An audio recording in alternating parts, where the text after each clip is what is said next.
80s? Whatever the case, Anyway. he had so many wonderful ideas that I feel like as teachers we're still struggling to implement. And so I don't know if I have thoughts that are newer than his. It's just a matter of implementing these ideas of, we want the students to be engaged and it to be a student-driven classroom as much as possible. And we don't want to have them memorize and regurgitate. None of that is necessarily innovative, but it's still something that I think all educators struggle with. And I think we do a good job of it at Asheville School of getting the students engaged and active in their own learning, having inquiry-based learning, project-based learning, that sort of thing.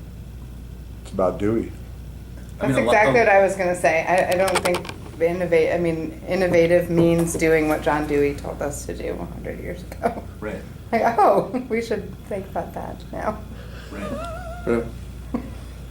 This is what I wrote down before I forgot it. Was innovation for me means going away from history and English as a content course, and which is exactly what we've been kind of summarizing here. That, and in my world, the third form world, the idea of innovation is preparing the students not for Jeopardy, but for Mr. Arbor's course in the fourth form year, Ms. Connor's course in the fifth form year, and Ms. Plain's course in the sixth form year.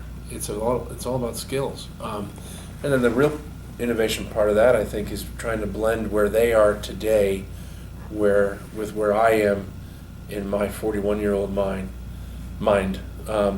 There's a difference between the two animals here, and getting that to connect in a better way is the innovation part. So throwing tradition out the window in some ways is a good place to start. Assigning assignments just for the sake of having an assignment.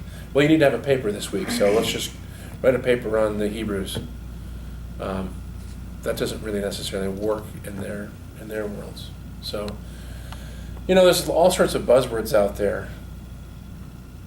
Backwards design, this whole understanding by design curriculum that's been pushed out there. That is, you kind of begin with the end in mind. Those are all great and well, but I think the innovative part is making the experience real for your students. And if you don't make it real for your students and relevant, that's the hard part. And that goes back to the idea of content is important, but everything in the history book that they read in my class they can find on Google with just a few keystrokes. Making the class really alive in some other way is the challenge. Am I successful at it? Yeah, some days. Others not so much.